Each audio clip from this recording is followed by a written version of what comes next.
Hello my fellow bronies and Pekka sisters, this is Ackleyattack4427 here, and I hope you guys had a very Merry Christmas and a Happy New Year. Well, for me, I pretty much did. I just got everything I asked for. I think I won't list every single Christmas gift that I got last month because, you know, it'll waste a lot of time. So I think I might as well tell you what I got. I got a boatload of DVDs. I won't name what ones because, you know, pretty much like I said before. I also got brand new Trackmaster items. I got a brand new printer, which is right across from my bedroom, if you may or may not know, because reasons that probably will confuse you a little better. I even got some candies, and I even got some Amazon gift cards that I spent, that I just used it up on buying books 2 and 3 of the TV show Avatar: The Last Airbender, which I now have. So I'm quite proud of that. And yeah, I think probably some other stuff I wouldn't state because it'll waste a lot of time of me talking and will result in losing my voice. And I know what you guys are thinking. What? You didn't get anything pony related? Well, here's a big surprise to you. I actually did get something pony related. I think I might as well explain it. While I was surfing on the internet, my grandmother Tizzy and I discovered a website called ponyplushies.com, and I pretty much got this as my Christmas present. Yeah, this amazing Fluttershy plushie by the people at ponyplushies.com. If you have seen most of DeWilstonager's videos, which by the way, check him out, he's awesome, you probably wouldn't recognize this plushie.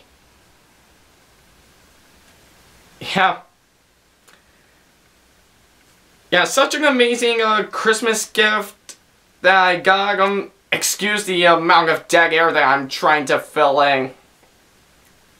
It's such an amazing Christmas gift, and hopefully if I saved up a whole boatload more of my money, I think I'll probably get more pony-related plushies on that site. And if you, sorry. Excuse my coughing and my dead air. So, if you, like to know what, other pony from the main 6 of the show that I'm gonna get for, from ponyplushies.com, feel free to comment down below, and hopefully when my birthday or Christmas comes up later this year, I think I'll probably get some other ponies on that. But enough of me yapping. Now, I think some of you may be wondering why I'm just wearing my brony t-shirt. I think I'm stand up. Oh, there you go. If you may or may not know, because while so far most of my reviews have me not just wearing my brony t-shirt right about now, but also my Rainbow Dash backpack, my vinyl scratch wristband, my Derby Hoops necklace, and the buttons that I have. What I'm going to do for most of my future reviews is that I am going to be cutting back on my brony getup, or as I like to call it, my brony swag. While most of the other reviews will have the items that I just stated to complete my brony swag, or brony getup, or whatever. And I couldn't explain why, because, you know, I have a life. I don't do just My Little Pony stuff and Thomas Rayleigh stuff and whatever kind of stuff, because, you know, I have a life. So I think I must not waste any more time. I think, sorry. Still, I can't talk today. You know I cannot do improv on camera. Oh, yeah. I I think I kind of left Fluttershy in the corner, so Fluttershy, you sure you don't want to stay for my review? Okay, so I'll just set you right down there. So, here's the moment you've been waiting for, my review on Castlemania. And now I know some of you guys are wondering from my Princess Twilight Sparkle review of why I was looking down at something while I'm doing the review. Well, to explain why, I was actually reading the summary of the episode that I just got from the My Little Pony Friendship is Magic wiki website. So yeah, for all of my future reviews, I am going, rather than just me talking about the summary of the episode, well, basically I looked over the episode, get it down in my head, and pretty much explained the whole plot to you guys watching this.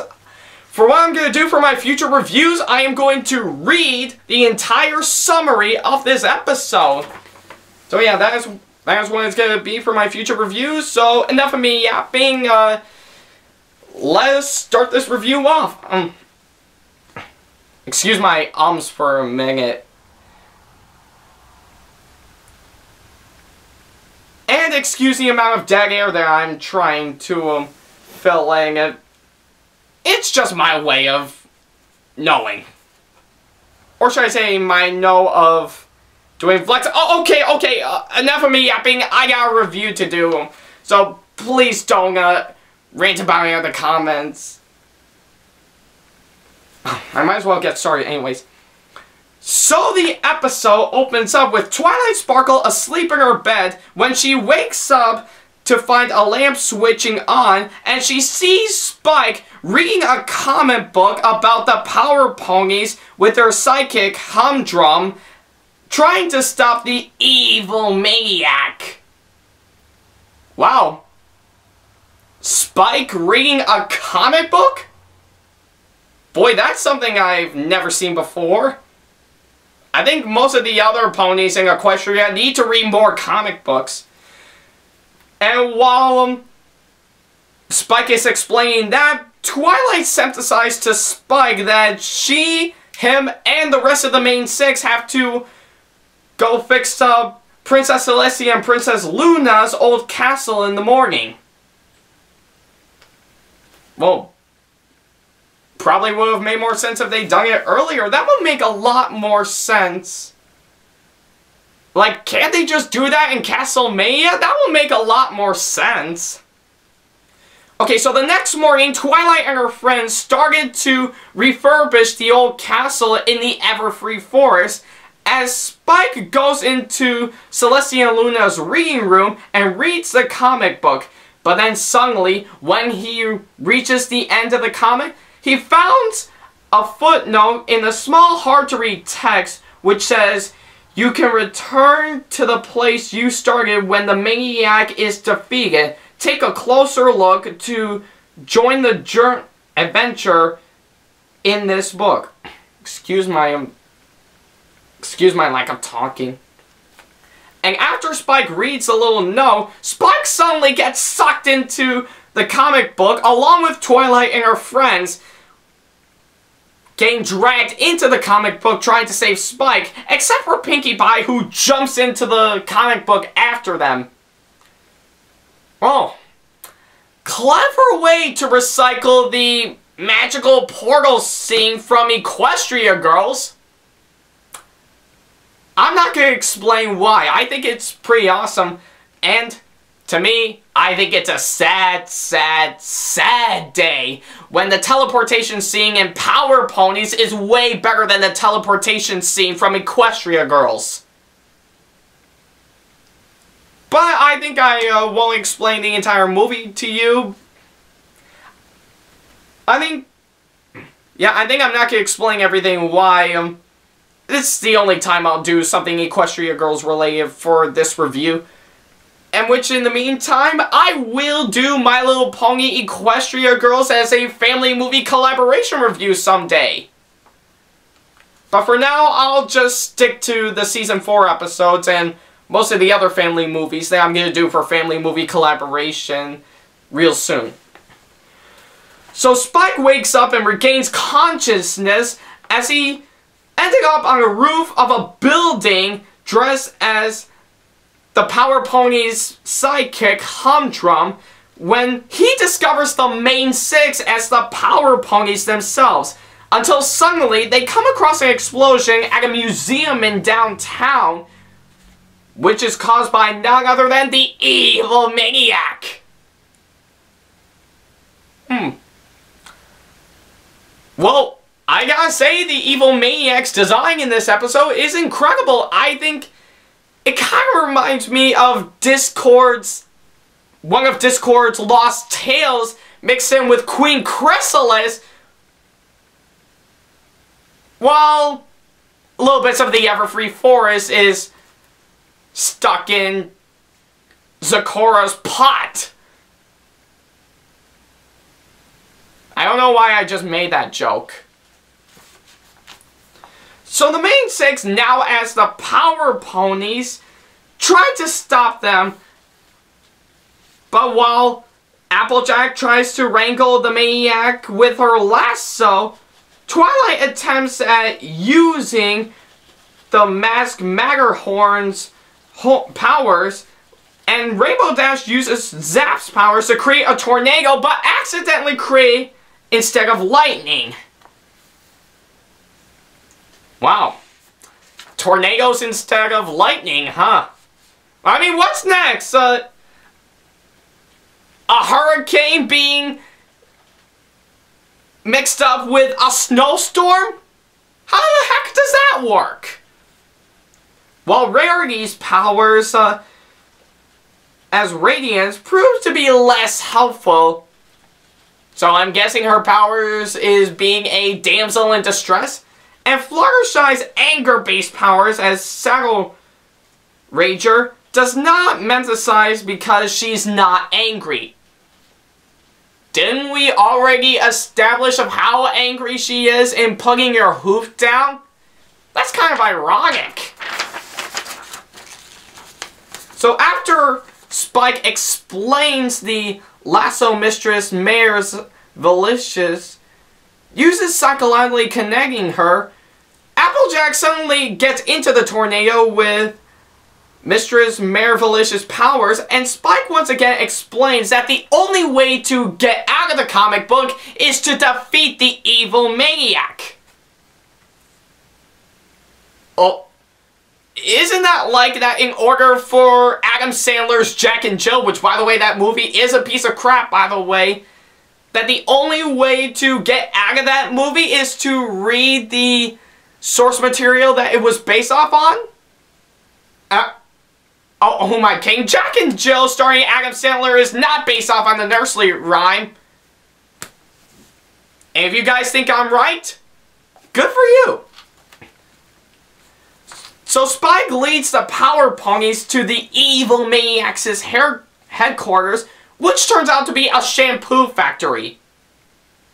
Wouldn't some women go into there and try to buy some shampoo and the evil maniac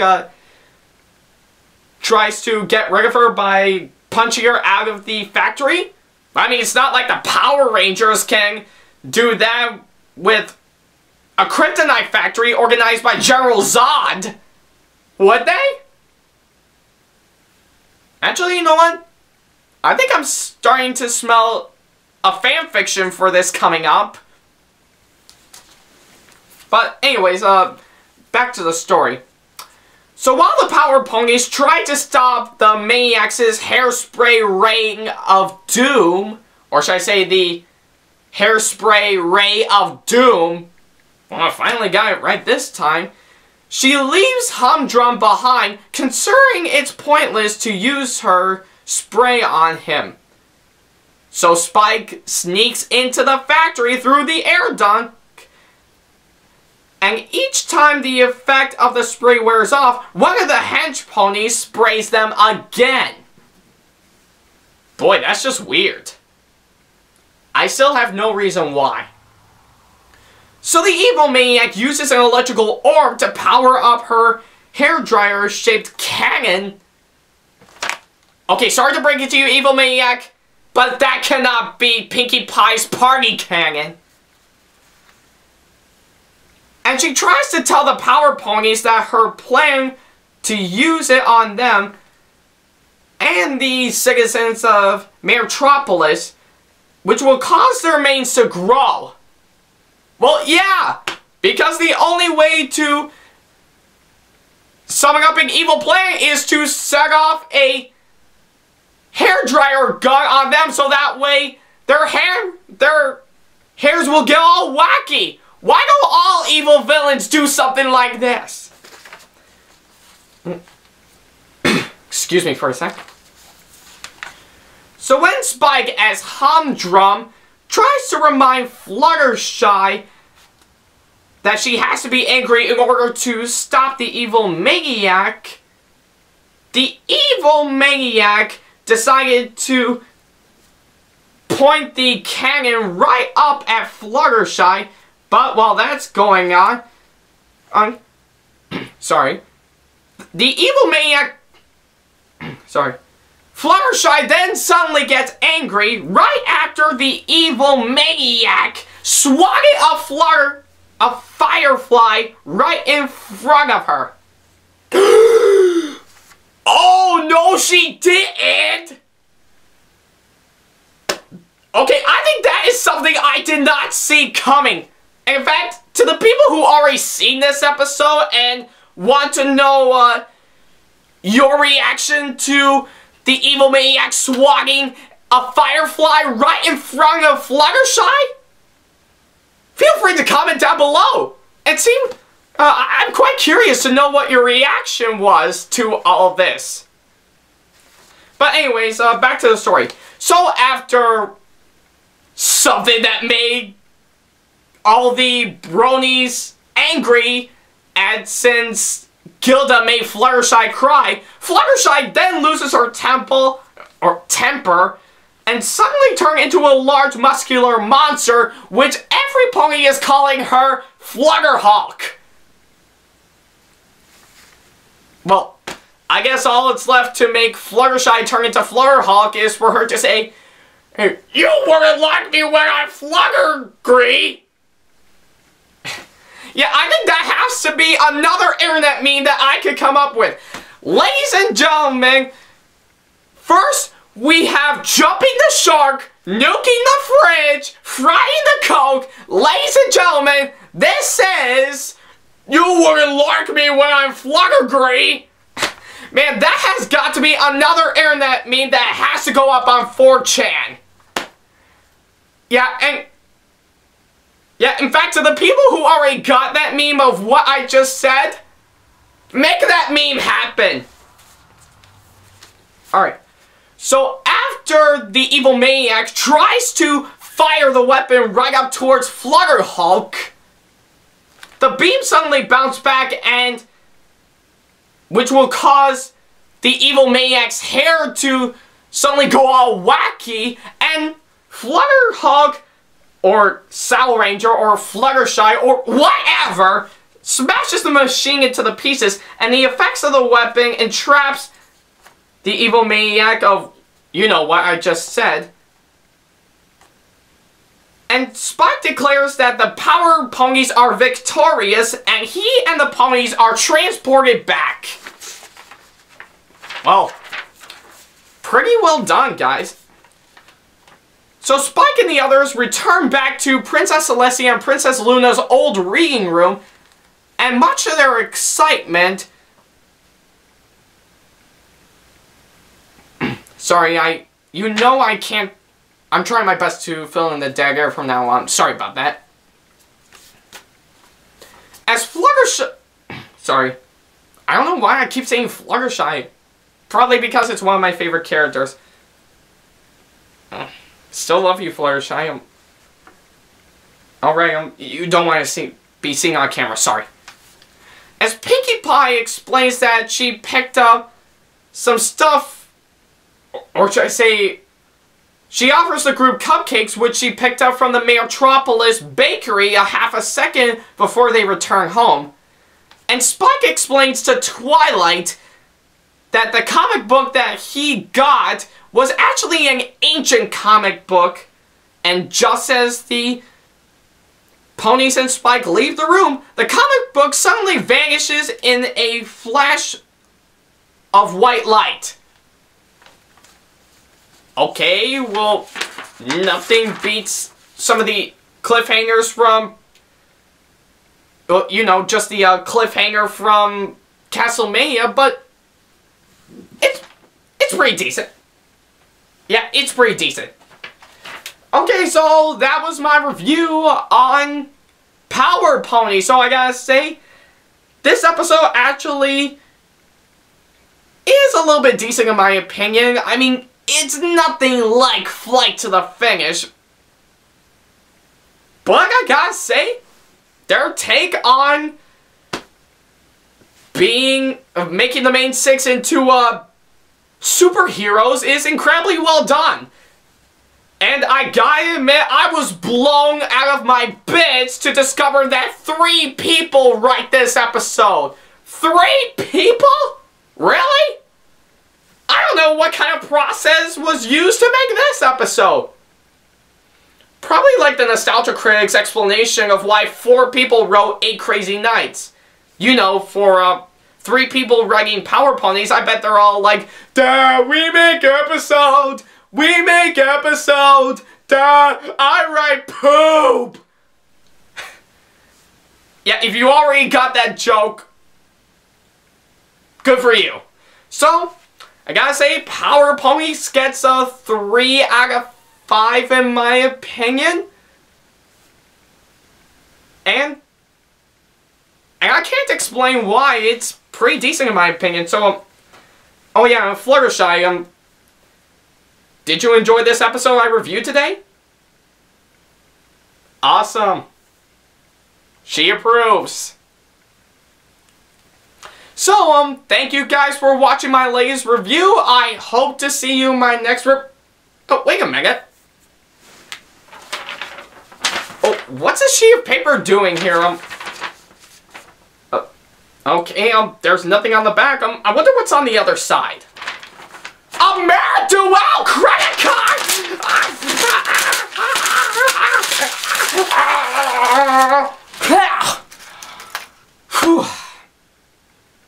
That is what's gonna happen if I ever see one of these again.